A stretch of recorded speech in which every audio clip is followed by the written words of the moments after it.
All right, let's talk about Friedrich Nietzsche. We're going to jump right into the deep end with his masterpiece, Beyond Good and Evil, and unpack some of the most explosive ideas he ever put to paper. Let's get into it.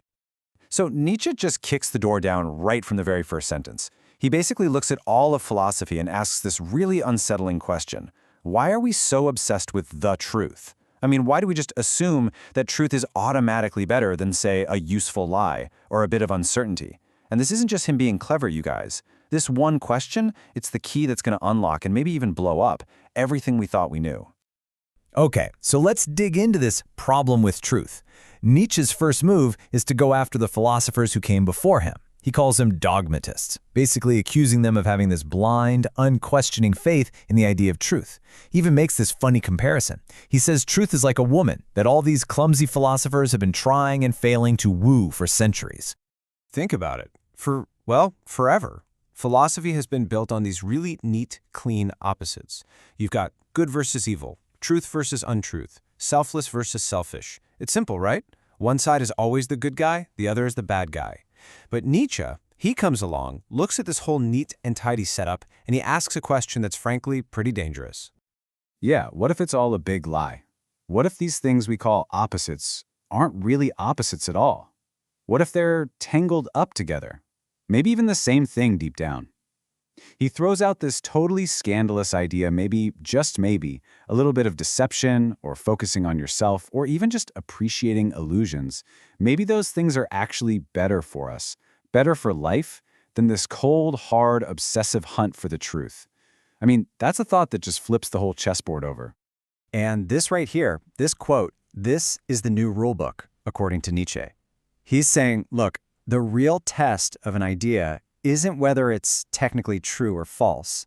The real question is, does it make life better? Does it promote life? Does it preserve life? So if a false idea makes us stronger, more creative, more alive, then for Nietzsche, that false idea is way more valuable than some true idea that just brings us down. So, let's follow this train of thought. If philosophers aren't really on this noble quest for objective facts, then what in the world are they doing? Well, Nietzsche has a theory. He thinks they're basically writing a diary and not telling anyone.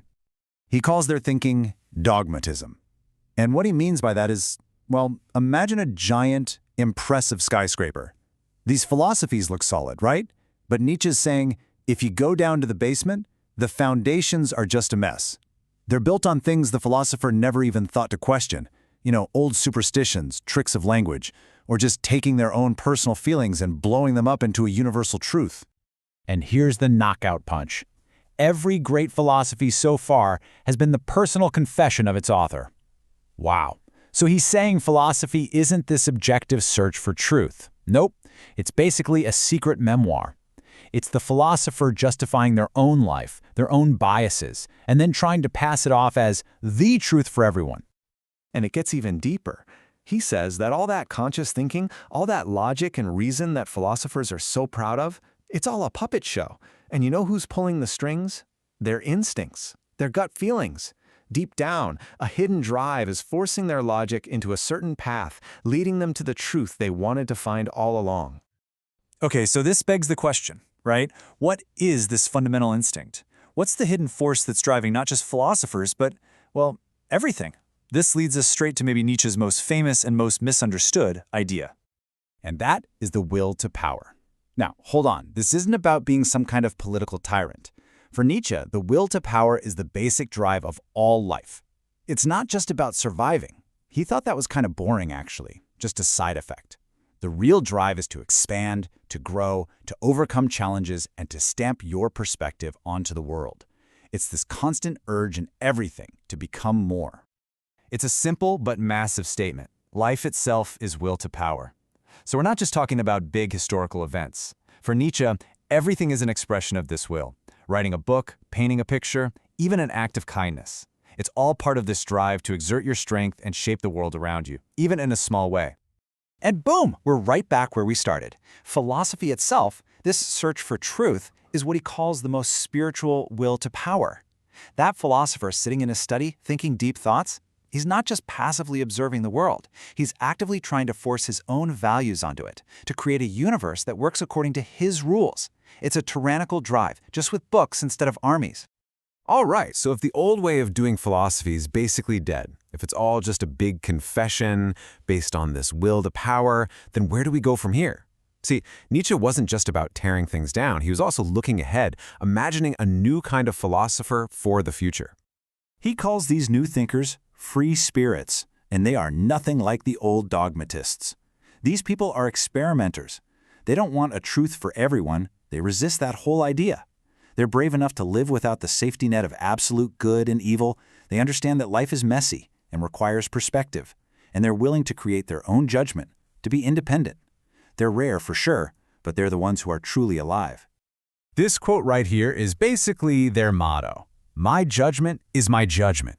It's a total rejection of herd mentality. It says, I'm not going to accept your version of good and evil just because you say so. The free spirit creates their own values based on their own life, their own strength. It's a huge responsibility.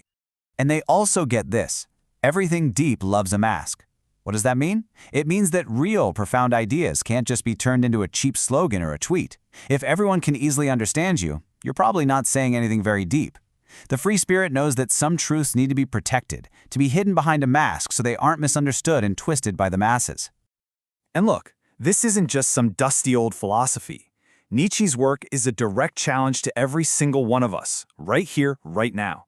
He's asking you, personally, have you ever really, truly questioned where your ideas of good and evil come from, or do you just accept them?